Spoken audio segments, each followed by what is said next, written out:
Bruce Arians is no longer the head coach of the Tampa Bay Bucks. We have much more on that surprising news in 30 minutes with Mike Tannenbaum. You know, in the NBA last night, two of the top teams in the East went at it in Boston. Heat beat the Celtics 106-98 to clinch a playoff spot, and the Heat are also in the top spot in the East, while the Celtics are in the fourth right now. But the four teams are separated by 2 games, 1 through 4, in the NBA in the East right now. So why aren't more people, my question is, talking about Jason Tatum as a star the way we look at other young stars, let's say 25 and under, right? Ja Morant, oh my God. I'm the biggest Ja Morant fan, I think, in the world. They're 18-2 without him, right? Mm-hmm. Trae Young, oh my God, struggling this year compared to, like, you'd think they'd take a step forward, and Trae Young's doing his thing. You have all these young stars, it seems to me, get more shine than Jason Tatum, right? Jay, do you think he is getting shine? Let me ask you this. Can Tatum be the best player on a championship team? Can Tatum do that? I think he could be the best player. He just needs a lot of the right pieces around him. And my NFL equivalent to Jason Tatum, Key, will probably be Dak Prescott, right? Dak Prescott is right there on the verge of being an upper-tier quarterback, and that's where I feel Jason Tatum is. When you look at the Eastern Conference, or you look at the NBA in general, like Tier 1, just in the East, I'm like, okay, Joel Embiid, Giannis, Kevin Durant, Kyrie. Like, that to me is an upper echelon. Jason Tatum is right there, but we haven't seen it yet in the postseason. He needs the right pieces around him. Like we're talking about Dak Prescott being, can he carry a team offensively the same way Patrick Mahomes could? No, not so much. And that's how I would put a guy like Luka. I would put Luka in that conversation. He can carry a team individually. He's going to give you assists. He's going to give you rebounds, and he can also give you 45 points. Is that because nowadays you have to be an assist point forward, point guard type in order to be that guy? It's not like Michael's day and Kobe's day. It's LeBron's era, and guys like Luka do it, but not guys like Tatum anymore? To a degree, yes. And, Key, I feel like for Jason Tatum, he is prolific offensively from a scoring perspective, right? But he doesn't make other people around him better yet. Not yet. Whereas Jaylen Brown, Marcus Smart, it seems it's more like a collective of their pieces that makes this team unique in what they are. See, he's a pivotal part. When I look at players and how they can carry their teams, the first thing that I look at always in situations is the playoffs. The playoffs is what make you, and no matter what sport you're in, if it's the Yankees and it's Mr. October, if it's Tom Brady, it's the playoffs. So when you shine in the playoffs, that's who you are. That is who you are. I don't care what the regular season stands for or says. So when I look at a guy like Tatum, he has to take the next step in the playoffs. If he can dominate in the playoffs, then I certainly will believe that he can carry a team to a championship. That's just the way it has always been with championship caliber players. Now more than ever, Key, to piggyback that point, now more than ever in the NBA in particular, when you add in the play-in tournament, when the season's over, regular season's over, 10 out of 15 teams are still playing in the postseason. If you are a great player, that's when you're going to have to show up. Tatum, to me, Jay, looks like a guy who can be the best scorer on a championship team. So not that you can necessarily, it's not about running your offense through him, but he can be the lead scorer on a championship team. I feel confident saying that now. I think he can do that. What's the separation between Jason Tatum and Jaylen Brown? Not enough, really maybe. Close. Maybe that's one of the problems. They're too tightly packed. And you see both of them, and then it's almost, it's not similar but see, to I feel Golden like State in it's this way. Tatum team, no. Is it? Clearly?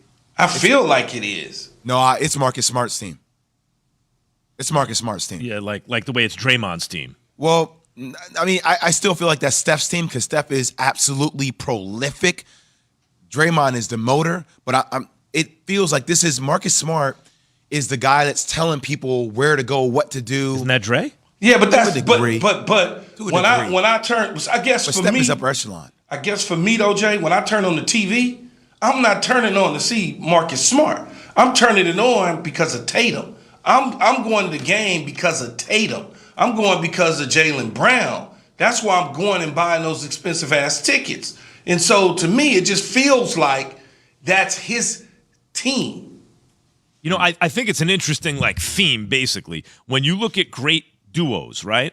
Usually one dude is a clear cut above the other. Jordan and Pippen. Pippen's all-time great. Jordan's clearly the guy, right? When you have two guys that are neck and neck, you have conflict. Now, Kobe and Shaq were so great. They won 3 championships anyway. They should have won more, right? But sometimes when it's too close between the two top guys, whose team is it? Remember when LeBron first got to Miami, he was too deferential to Wade, right? And then they were much more of a powerhouse once LeBron took the lead. I wonder if, since you brought it up, Jay, Tatum is the best player on the team in my view. Yep. Jaylen Brown is so close, though, that maybe there's an identity issue there, and that's why a guy like Marcus Smart has to step forward as a leader. Well, we go back to being a prolific scorer, and JT can do that.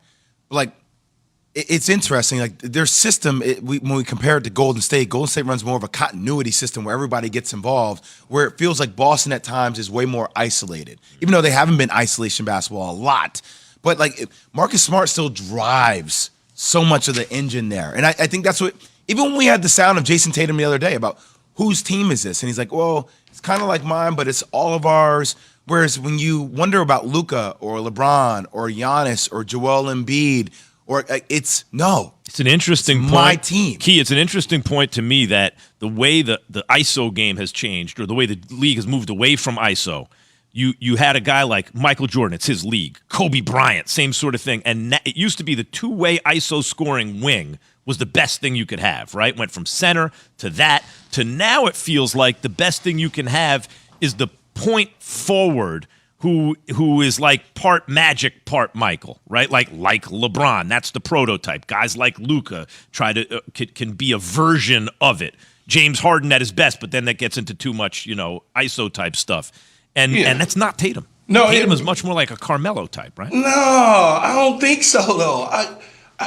I just, he said the other day, I don't know when it was, a week or so ago, that he talked about who team it was, Jay. And then he said it's my team, but then he said, well, I guess it's kind of all of us, because he didn't want to offend any of his teammates by becoming, this is my team. That just wasn't his kind of personality. Mm-hmm. I think when you look at his ability on the floor, you certainly have seen him go for the 50. You've seen him dominate to a point where he had a stretch run there for a minute where everybody was sitting there going, well, why aren't we talking about him in the MVP conversation? We've never had that conversation about Marcus Smart. We never had that conversation about Brown, but we had that conversation about Tatum. But maybe, like what you said, the style of play, Key, Jay, KD to me is the best player in the world when he's on the floor. Yes. He's number one. And the next level that he hit to me is when he started becoming a really good passer. The 7 feet, the wingspan, he could just always find the passing lane. When he started doing that, and it's like an underrated, untalked about part of his game largely, that's when he hit next level for me. It's like, oh my God, you can't do anything with this guy, right? So is Tatum tier 1 or tier 2 superstar? He's tier 2 to me right now. But that's why I compared him to Dak Prescott.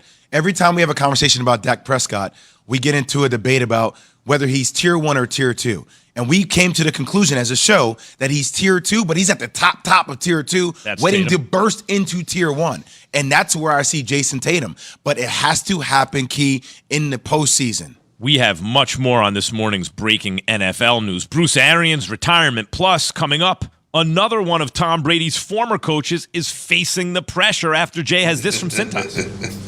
When it comes to winning, dedication